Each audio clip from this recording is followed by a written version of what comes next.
Hello friends, welcome to my channel Smart Learning Everyday. Today we will discuss about कमला दास। कमला दास के बारे में आज हम डिटेल से डिस्कस करेंगे। कमला दास की अगर हम बात करें तो कमला दास का बर्थ हुआ 31 मार्च 1934 में एंड इनकी डेथ हुई 31 मई 2009 में। एंड इनके स्पाउस थे माधवा दास एंड इनकी मदर का नेम था बाला माई अम्मा। एंड इनके चाइल्डहुड का नेम था, इनके बचपन का नेम था या पेन नेम कहें तो माधवी कुट्टी इनका बचपन का नेम था एंड निक नेम था इनका आमी। एंड इनकी जो शादी हुई, इनकी जो मैरिज हुई वो किस नाम से हुई थी? कमला दास नाम से।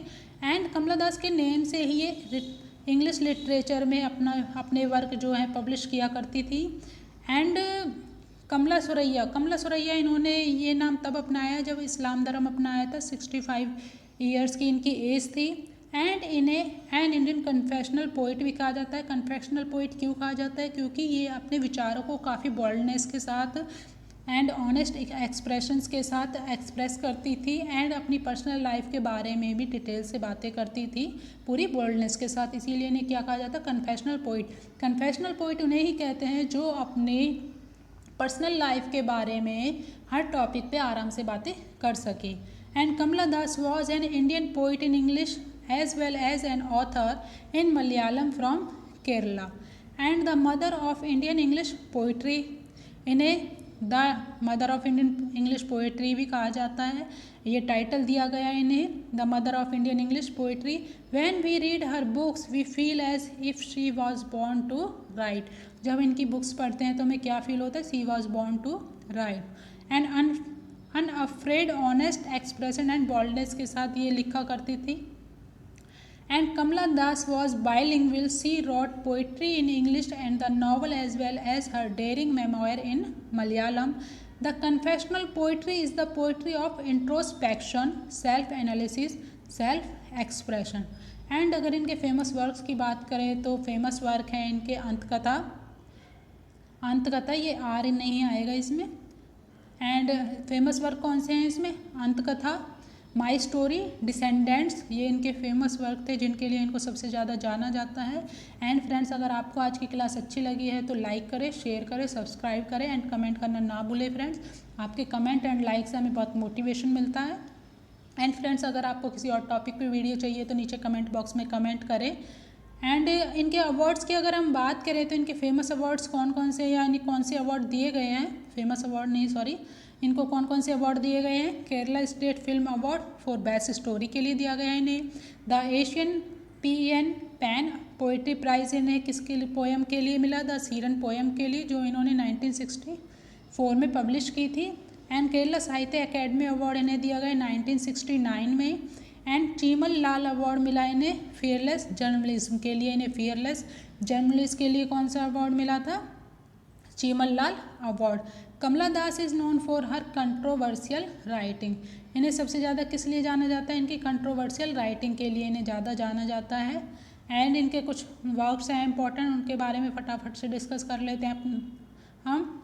एंड इंट्रोडक्शन जो वर्क है इनका, ये एक कन्फेशनल पोएम है। इसे 5 पार्ट्स में डिवाइड किया गया है। एंड ये किस में इंक्लूड है? समर इन कैलकाटा वर्क में एंड इंट्रोडक्शन पोएम इंक्लूड है। एंड ये क्या है? एक ऑटोबायोग्राफिकल वर्स पोएम। क्या है? ये एक ऑटोबायोग्राफिकल वर्स पोएम है एंड 5 पार्ट्स में डिवाइड किया गया है। कन्फेशनल पोएम है एंड समर इन कैलकाटा में इसको इंक्लूड किया गया है। एंड नेक्स्ट है the descendants. The descendant work publish किया इन्होंने 1967 में। ये एक सेकंड बुक थी इनकी एंड इसमें 23 पोएम्स थी। एंड इसकी थीम की अगर हम बात करें तो इसकी थीम बेस्ड थी sexual love and death. Poem the descendants में कौन कौन सी पोएम इंक्लूड थी? The looking glass, the suicide, the descendants, ये पोएम इंक्लूड थी। एंड इसकी फेमस लाइन थी husbands and wives, here is my advice to you obey each other crazy command. ये फेमस लाइन कहाँ से ली गई है? द डिसेंडेंट से। एंड नेक्स्ट वर्क है इनका summer in Calcutta. Summer in Calcutta work इनका पब्लिश हुआ 1965 में। ये एक फर्स्ट पोइट्री कलेक्शन था इनका, जिसमें कितनी पोएम थी? 50 पोएम्स थी। एंड इनमें कौन कौन सी फेमस पोएम्स थी?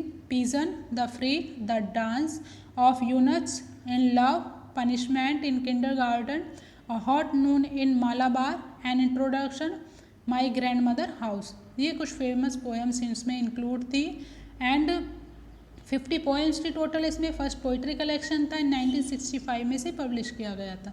नेक्स्ट वर्क आता है इनका my story.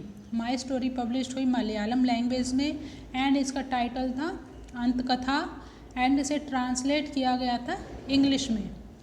The old playhouse and other poems, ये वर्क इनका पब्लिश हुआ 1973 में एंड इसमें टोटल 33 पोएम्स थी।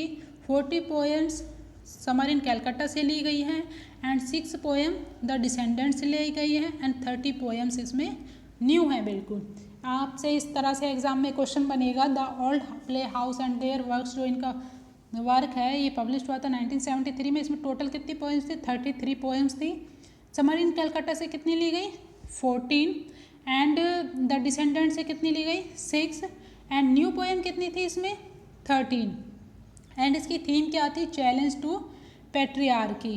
एंड इम्पॉर्टेंट पोएम्स कौन कौन सी थी इसमें? The stone, the inheritance, the blood, the old playhouse and dance of eunuchs. ये एक फाइन पोएम है एंड ऑटोबायोग्राफिकल टोन में इसे लिखा गया है। एंड नेक्स्ट वर्क आते हैं इनके कुछ इम्पॉर्टेंट वर्क्स हैं।